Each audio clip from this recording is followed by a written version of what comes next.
प्यारे साथियों नमस्कार। कैसे हो आप सभी। मैं विनोद कुमार शाक्य स्वागत करता हूं आप सभी का आपके अपने यूट्यूब चैनल पर एक और नई वीडियो के अंदर। प्यारे साथियों आज की इस वीडियो के अंदर हम बात करने वाले हैं कि विश्वविद्यालय अनुदान आयोग यानी कि यूजीसी ग्रांट कमीशन के द्वारा जो नेट की परीक्षा करवाई जाती है, जिसके अंदर जो मैंने पिछली वीडियो बनाई थी उसके अंदर मैंने पेपर 1 का पूरा सिलेबस आपके सामने यहाँ पे इस वीडियो के अंदर डिस्कशन किया था। आज की इस वीडियो के अंदर हम जो है नेट का जो सेकंड पेपर जो हमारा कॉमर्स का है, जिसका सब्जेक्ट कोड 08 है। तो जी हाँ साथियों, यहाँ पर देखिए आप जो आपका विश्वविद्यालय अनुदान आयोग यानी नेट ब्यूरो के द्वारा जो है आपके यहाँ देखिए यूजीसी नेट का जो सब्जेक्ट कोड है 08 और जिसका नाम है आपका विषय जो वाणिज्य यानी कॉमर्स के लिए। तो कॉमर्स के लिए जो यहाँ पे पाठ्यक्रम दिया गया है उस पाठ्यक्रम की चर्चा आज की इस वीडियो के अंदर हम करने वाले हैं। तो आप वीडियो के अंदर बने रहिएगा और अगर आप इस चैनल पर नए हैं तो चैनल को सब्सक्राइब करके बेल आइकन को जरूर प्रेस कर लीजिएगा, जिससे आपको आगे आने वाले वीडियोस के नोटिफिकेशन मिलते रहे। चलिए आज की इस वीडियो को शुरू करते हैं। तो प्यारे साथियों सबसे पहले बात करते हैं हम इसके अंदर जो कुल इकाइयों की बात है। तो इकाइयों की जो बात होती है तो इसके अंदर कुल मिलाकर आपके यहाँ पे ये देखिए 10 इकाइयाँ इसके अंदर हमने अध्ययन करनी होती हैं।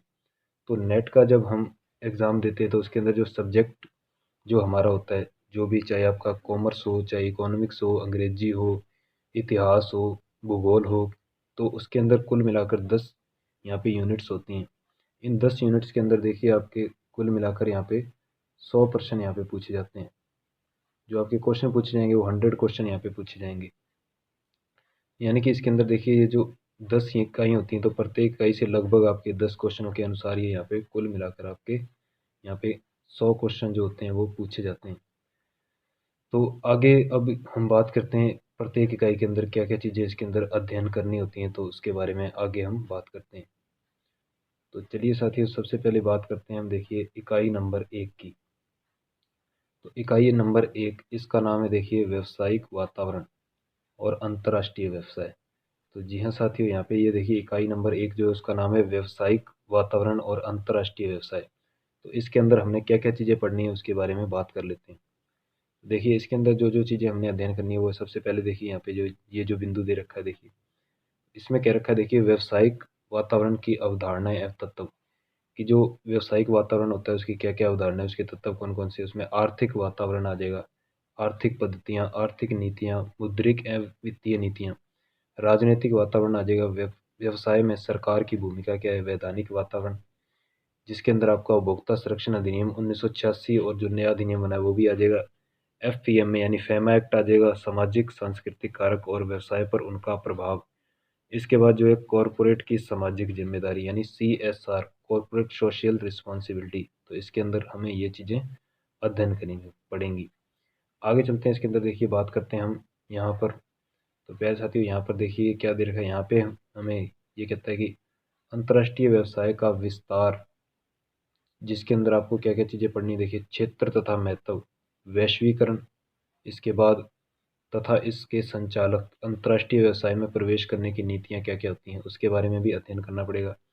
इसके बाद आगे देखिए बात करता है यहाँ पे कि अंतर्राष्ट्रीय व्यापार, तो यानी इंटरनेशनल ट्रेड के सिद्धांत, अंतर्राष्ट्रीय व्यापार में सरकार का हस्तक्षेप। अब सरकार कैसे हस्तक्षेप करती है, कैसे रोक टोक करती है, तो इसमें देखिए टैरिफ तथा गैर टैरिफ अवरोध, भारत की विदेशी व्यापार नीति। तो आपको फॉरेन ट्रेड पॉलिसी भी यहाँ पे अध्ययन करनी पड़ेगी। इसके बाद कहते हैं विदेशी प्रत्यक्ष निवेश यानी FDI, foreign direct investment, portfolio निवेश यानी विदेशी पोर्टफोलियो निवेश। इसके अंदर एफपीआई, एफडीआई के प्रकार, स्वदेश और मेजबान देशों के एफडीआई की लागत और लाभ। एफडीआई में तो एफडीआई में क्या क्या लाभ होते हैं तो उसके बारे में भी यहाँ पे मेरे प्यारे साथियों अध्ययन करना पड़ेगा। इसके बाद एफडीआई में नवीन प्रवृत्तियाँ, भारत की एफडीआई नीति यानी कि जो भारत की जो नवीन जो इसके अंदर नीतियाँ जो है एफडीआई की, उसके अंदर भारत की एफडीआई नीति को भी यहाँ पे अध्ययन करना पड़ेगा। तो चलिए साथियों आगे अब हम बात करते हैं देखिए इसके अंदर और क्या क्या चीज़ें हमें अध्ययन करनी पड़ेंगी इस इकाई नंबर 1 के अंदर। तो प्यारे साथियों इकाई नंबर 1 के अंदर ये देखिए और हमें इन इन चीज़ों के बारे में अध्ययन करना पड़ेगा, जिसमें आपका भुगतान का देय यानी बीपीओ, बीओपी यानी बैलेंस ऑफ पेमेंट यानी बीओपी का महत्व और संगठक तत्व। उसके बाद क्षेत्रीय आर्थिक एकीकरण, क्षेत्रीय आर्थिक एकीकरण के स्तर क्या क्या होते हैं, व्यापार सृजन एवं हस्तांतरण क्या होता है, क्षेत्रीय व्यापार समझौता है जिसमें यूरोपीय संघ आ जाएंगे, आसियान, सार्क, और नाफ्टा वगैरह, इनके बारे में हमें पूरा डिटेल से अध्ययन करना पड़ेगा। इसके बाद प्यारे साथियों, अंतर्राष्ट्रीय आर्थिक संस्था यानी IMF, इंटरनेशनल मॉनेटरी फंड, उसके बाद वर्ल्ड बैंक, उसके बाद UNCTAD यानी अंकटाड।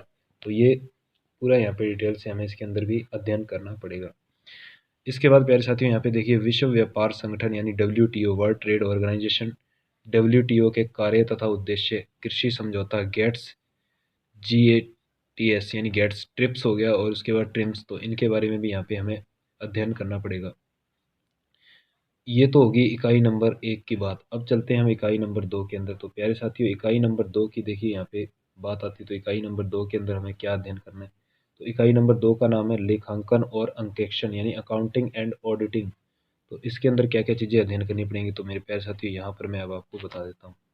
तो ये देखिए, सबसे पहले प्यारे साथियों, इसके अंदर जो है हमें अध्ययन करना पड़ेगा तो वो है लेखांकन के मूल सिद्धांत, संकल्पना और अभ्युपगम। यानी इसके अंदर कैसे क्या क्या चीज़ें, इसकी संकल्पनाएं होती हैं, कैसे कैसे इनके जो सिद्धांत है वो काम में लिए जाते हैं, वो पढ़ना पड़ेगा। इसके बाद जो दूसरा टॉपिक इसमें आएगा, साझेदारी लेखे, जिसके अंतर्गत साझेदारी फर्म में प्रवेश हो गया, सेवानिवृत्ति, मृत्यु और विघटन या तथा दिवालियापन पर किस प्रकार से लेखे किए जाएंगे, वो अध्ययन करना पड़ेगा। इसके बाद आता है कंपनी लेखांकन यानी निर्गमन, शेयरों की जब्ती और पुनर्निर्गमन यानी शेयरों को जब्त कर लेना, उसके बाद उनका पुनर्निगमन कैसे किया जाएगा, वो अध्ययन करना पड़ेगा। कंपनियों का परिसमापन, इसके अंदर फिर आगे कंपनियों का अधिग्रहण, विलयन, समावेलन और पुनर्गठन। तो प्यारे साथियों, ये संपूर्ण हमें इसके अंदर चीज़ें अध्ययन करनी पड़ेंगी। इसके बाद सूत्रधारी कंपनी के लिखे। तो सूत्रधारी कंपनी क्या होती है, उसके किस किस प्रकार से लिखे रखे जाते हैं, वो भी हमें यहाँ पे अध्ययन करना पड़ेगा। इसके बाद आगे इसके अंदर देखिए क्या क्या चीज़ें अध्ययन करनी पड़ेंगी यूनिट नंबर इसी 2 के अंदर। तो यूनिट नंबर 2 के अंदर प्यारे साथियों, ये देखिए और भी चीज़ें हमें काफ़ी अध्ययन करनी पड़ेंगी, तो उसके बारे में आगे हम बात करते हैं। तो इसके अंदर देखिए और क्या पढ़ना पड़ेगा, लागत और प्रबंध लेखे, जिसमें आपका सीमांत लागत और सम विच्छेद विश्लेषण आ जाएगा। इसके बाद मानक लागत आ जाएगा, बजट नियंत्रण, प्रक्रिया लागत यानी प्रोसेस कॉस्टिंग, क्रियाकलाप आधारित लागत, ABC विश्लेषण आ गया, निर्णय लेने संबंधी लागत आ गया, जीवन चक्र लागत आ गया, लक्ष्य लागत आ गया, काइजन लागत और JIT यानी जिट विचारधारा। तो ये सारी आपको इसके अंदर मेरे प्यारे साथियों अध्ययन करना पड़ेगा। इसके बाद आगे जो है वो इसके अंदर अध्ययन करना पड़ेगा, ये देखिए वित्तीय विवरणों का विश्लेषण, ये वित्तीय विवरण विश्लेषण, जिसमें आपका अनुपात विश्लेषण आ जाएगा, निधि प्रवाह यानी फंड फ्लो स्टेटमेंट आ जाएगा, एनालिसिस आ जाएगा। उसके बाद रोकड़ प्रवाह विश्लेषण यानी कैश फ्लो एनालिसिस आ जाएगा। तो ये सारी चीज़ें इसके अंदर यहाँ पे काम में ली जाएंगी। इसके बाद देखिए आगे ये कहता है कि मानव संसाधन लेखांकन। तो इसके अंदर आपका ह्यूमन रिसोर्स अकाउंटिंग भी आएगा, जिसमें मुद्रास्फीति लेखांकन हो गया, पर्यावरणीय लेखांकन हो गया, इसको भी यहाँ पे हमें अध्ययन करना पड़ेगा। इसके बाद भारतीय लेखा मानक और IFRS, तो ये भी सारे आपको यहाँ पे अध्ययन करने पड़ेंगे। इसके बाद अंकेक्षण यानी ऑडिटिंग की बात आती है, तो ऑडिटिंग के अंदर स्वतंत्र वित्तीय अंकेक्षण आ गया, वाउचिंग हो गया, परिसंपत्तियों और देयताओं का सत्यापन हो गया, और मूल्यांकन, वित्तीय विवरणों को का अंकेक्षण और अंकेक्षण रिपोर्ट, और इसके अंदर लागत अंकेक्षण। तो ये सारा हमें इसके अंदर अध्ययन करना पड़ेगा। इसके बाद देखिए जो इकाई नंबर 2 में लास्ट जो बचता है इसके अंदर, वो हमें अध्ययन करना पड़ेगा। यहाँ पे ये देखिए अंकेक्षण की अध्ययन प्रवृत्तियाँ। तो इसके अंदर देखिए कौन कौन सी है, प्रबंध अंकेक्षण हो गया, ऊर्जा अंकेक्षण, पर्यावरण अंकेक्षण, व्यवस्था अंकेक्षण, सुरक्षा अंकेक्षण। तो ये पूरा हमें यहाँ पे डिटेल से मेरे प्यारे साथियों पढ़ना पड़ेगा, तब जाके हमारा जो है ये सिलेबस यहाँ पे यूनिट नंबर 2 का कवर हो पाएगा। तो प्यारे साथियों, अब चलते हैं हम इकाई नंबर 3 पर। तो ये जो इकाई नंबर 3 है वो है आपकी बिजनेस इकोनॉमिक्स से संबंधित यानी व्यवसायिक अर्थशास्त्र से संबंधित। तो प्यारे साथियों, यहाँ पे देखिए इकाई नंबर जो 3 है वो है व्यवसायिक अर्थशास्त्र से संबंधित। तो व्यवसायिक अर्थशास्त्र के अंदर हमें क्या क्या चीज़ें पढ़नी है, तो इसके अंदर पढ़ना पड़ेगा हमें व्यवसायिक अर्थशास्त्र का अर्थ है विषय क्षेत्र, इसके अंदर अर्थ है विषय, उसमें क्षेत्र, ये चीज़ें पढ़नी पड़ेंगी। व्यवसायिक फर्मों का उद्देश्य क्या क्या होता है, तो ये भी हमें पढ़ना पड़ेगा। इसके बाद यहाँ पे मांग विश्लेषण क्या होता है, ये भी हमें पढ़ना पड़ेगा। और इसके बाद यहाँ पे देखिए ये सभी चीज़ें हमें पूरा डिटेल से यहाँ पे पढ़नी पड़ेंगी, जिसके अंदर आपका आ जाएगा देखिए मांग का नियम, मांग की लोच और इसका मापन, AR और SR यानी एवरेज रेवेन्यू और मार्जिन रेवेन्यू में संबंध। उसके बाद उपभोक्ता व्यवहार, जिसमें उपयोगिता विश्लेषण आ जाएगा, अंधिमान वक्र विश्लेषण, जिसे तटस्थता वक्र भी कहते हैं या उदासीनता वक्र भी कहते हैं, तो उन्हें भी हमें यहाँ पे अध्ययन करना पड़ेगा। इसके बाद परिवर्ती अनुपात के नियम यानी पैमाने के प्रतिफल का नियम क्या होता है, ये भी हमें अध्ययन करना पड़ेगा। लागत का सिद्धांत में लघुकालिक तथा दीर्घकालिक लागत वक्र भी हमें पढ़ना पड़ेगा।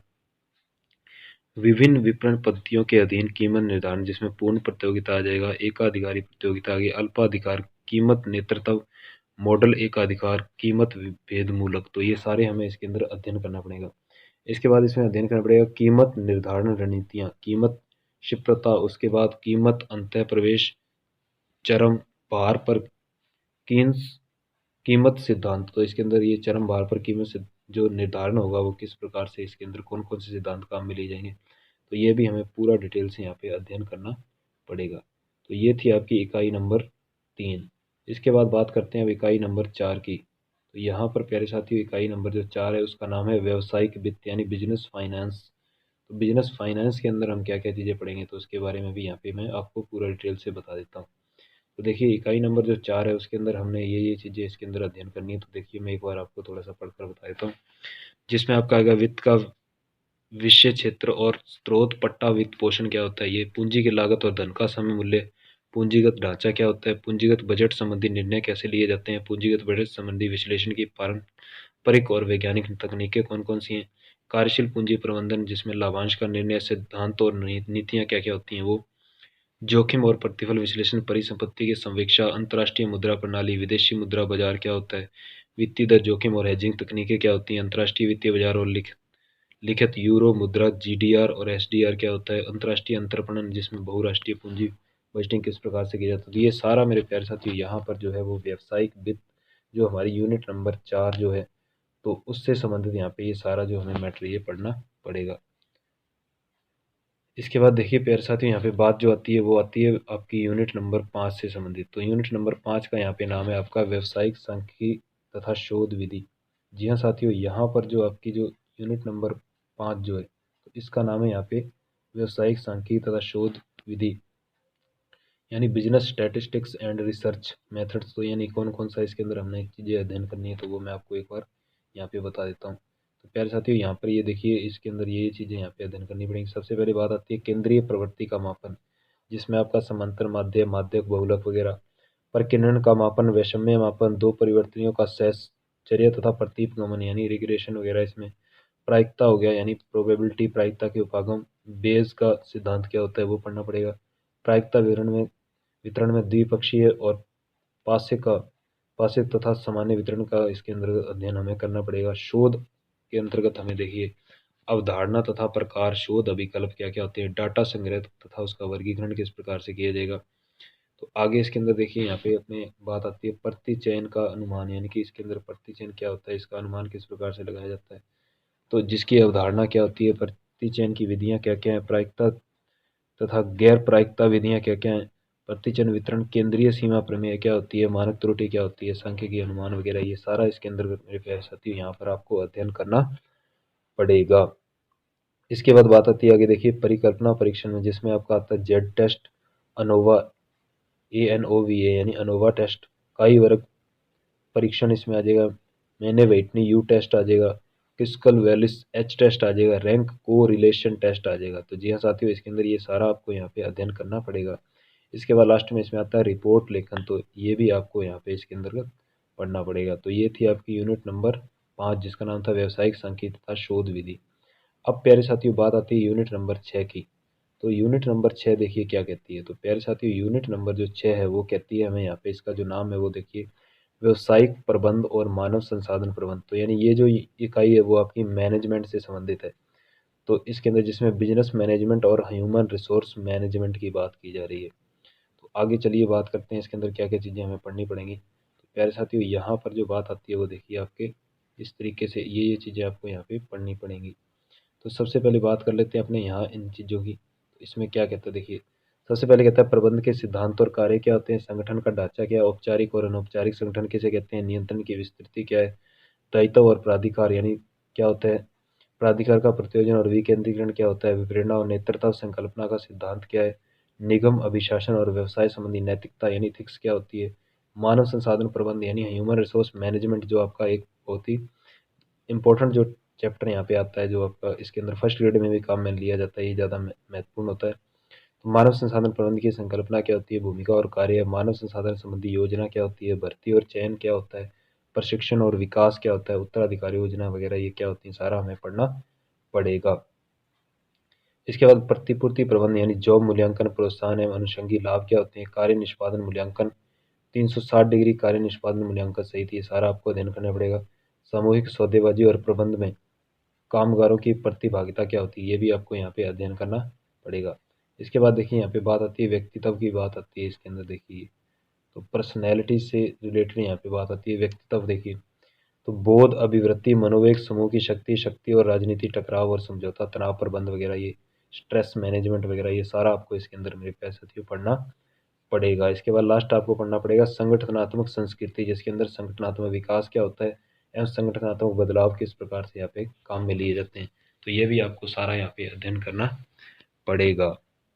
ये थी आपकी यूनिट नंबर 6। प्यारे साथियों अब बात करते हैं यूनिट नंबर 7 की, जो आपकी देखिए बैंकिंग से रिलेटेड। तो ये बैंक के एग्जामों में भी बहुत ही इंपॉर्टेंट ये काम में ली जाती है। अर्थशास्त्र विषय के लिए भी आपका, जब आप यूजीसी नेट की तैयारी करते हो अर्थशास्त्र विषय से, इकोनॉमिक्स सब्जेक्ट से, तो उसमें भी ये बहुत ही इंपॉर्टेंट यहाँ पे रोल अदा करती है। तो यूनिट नंबर 7 का नाम है यहाँ पर प्यारे साथियों बैंकिंग एवं वित्तीय संस्थाएं।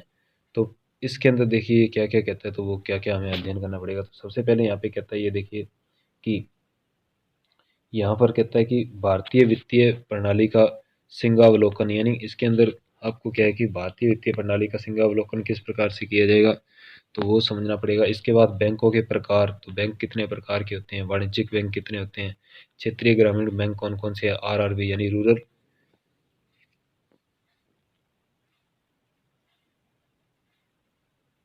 क्षेत्रीय ग्रामीण बैंक कितने यानी आरआरबी बैंकों के बारे में यहाँ पे अध्ययन करना पड़ेगा। विदेशी बैंक क्या होते हैं, सहकारी बैंक क्या होते हैं, भारतीय रिजर्व बैंक कौन कौन से हैं, कार्य भूमिका तथा मौद्रिक नीति प्रबंधन के बारे में यहाँ पे बात आती है आरबीआई की यानी रिजर्व बैंक ऑफ इंडिया की। उसके बाद भारत में बैंकिंग क्षेत्र में सुधार क्या क्या हुए, बेसल मानक यानी बेसल मानदंड क्या क्या है, जोखिम प्रबंधन किस प्रकार से किया जाएगा, एनपीए प्रबंध कैसे किया जाएगा, तो ये भी सारा हमें अध्ययन करना पड़ेगा। उसके बाद वित्तीय बाजार में आता है मुद्रा बाजार और पूंजी बाजार। उसके बाद सरकारी प्रतिभूति बाजार, तो ये भी आपको फाइनेंशियल मार्केट से संबंधित यानी मनी मार्केट और कैपिटल मार्केट, और ये सारा आपको सिक्योरिटी मार्केट भी यहाँ पर आपको पढ़ना पड़ेगा। इसके बाद आता है वित्तीय संस्थाएं, तो इसमें आता है विकास वित्तीय संस्थाएं यानी डीएफआई, गैर बैंकिंग वित्तीय कंपनियां यानी non banking financial company NBFC. उसके बाद म्यूचुअल फंड, पेंशन फंड, तो ये भी आपको सारा इसके अंदर यहाँ पे प्यारे साथियों पढ़ना पड़ेगा। इसके बाद देखिए बात आती है आगे इसके अंदर और क्या आपको अध्ययन करना पड़ेगा। तो प्यारे साथियों यहाँ पर जो बात आती है वो देखिए आपको इसके अंदर और क्या चीज़ अध्ययन करना पड़ेगा, तो ये आपको इसके अंदर जो है वो भी अध्ययन करना पड़ेगा। सबसे पहले भारत में वित्तीय नियामक एजेंसियां कौन कौन सी हैं, वित्तीय समेशन सहित वित्तीय क्षेत्र में सुधार किस प्रकार से किया गया, बैंकिंग तथा अन्य वित्तीय सेवाओं का डिजिटलीकरण यानी जिसमें इंटरनेट बैंकिंग हो गया, मोबाइल बैंकिंग हो गया, डिजिटल भुगतान प्रणाली, तो यानी जो कैशलेस लेन देन जो ट्रांजेक्शन जो होने लगे उसके बारे में भी यहाँ पे आपको पूरा डिटेल से अध्ययन करना पड़ेगा। तो ये थी प्यारे साथी यूनिट नंबर 7।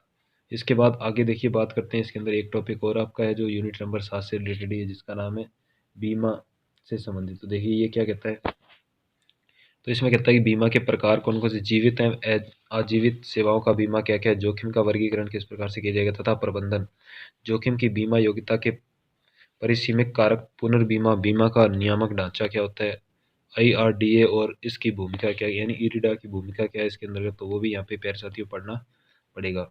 आगे देखिए बात आती है यहाँ पे देखिए ये कहता है कि इकाई नंबर जो 8 है आपकी, तो उसका नाम है आपका, ये जो है आपकी देखिए विपणन यानी मार्केटिंग से संबंधित। तो ये जो आपकी इकाई नंबर जो 8 है तो प्यारे साथियों ये आपकी विपणन यानी मार्केटिंग मैनेजमेंट से संबंधित, विपणन प्रबंध से। तो इसमें देखिए क्या क्या चीज़ें आती हैं। सबसे पहले बात करते हैं इसके अंदर, ये देखिए जो आपका विपणन से संबंधित है, तो विपणन में क्या क्या कहता है ये, तो विपणन में कहता है कि संकल्पना और उपागम क्या क्या है, विपणन माध्यम क्या क्या है, विपणन मिश्रण क्या होता है, उसके बाद कार्यनीति परक विपणन क्या योजना क्या होती है, बाजार खंडीकरण, लक्ष्य और स्थिति क्या क्या होती है, तो ये भी आपको यहाँ पे प्यारे साथियों अध्ययन करना पड़ेगा। इसके बाद बात आती है देखिए यहाँ पे आगे जो है उत्पाद निर्णय, यानी कि इसके अंदर जो आपका उत्पाद जो होता है उसका निर्णय किस प्रकार से किया जाता है, संकल्पना क्या होती है, उत्पाद रेखा क्या है, उत्पाद मिश्रण निर्णय क्या होते हैं, उत्पाद जीवन चक्र क्या है, नवीन उत्पाद जीवन चक्र क्या है, तो ये सारा आपको यहाँ पे प्यारे साथियों पढ़ना पड़ेगा।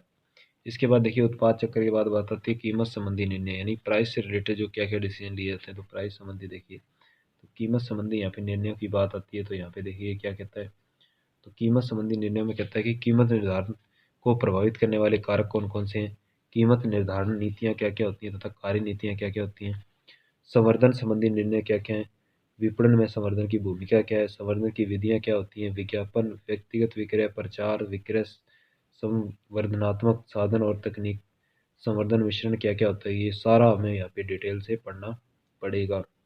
इसके बाद कहता है वितरण संबंधी निर्णय, यानी वितरण के माध्यम कौन कौन से हैं, माध्यम प्रबंध किस प्रकार से किया जाएगा, ये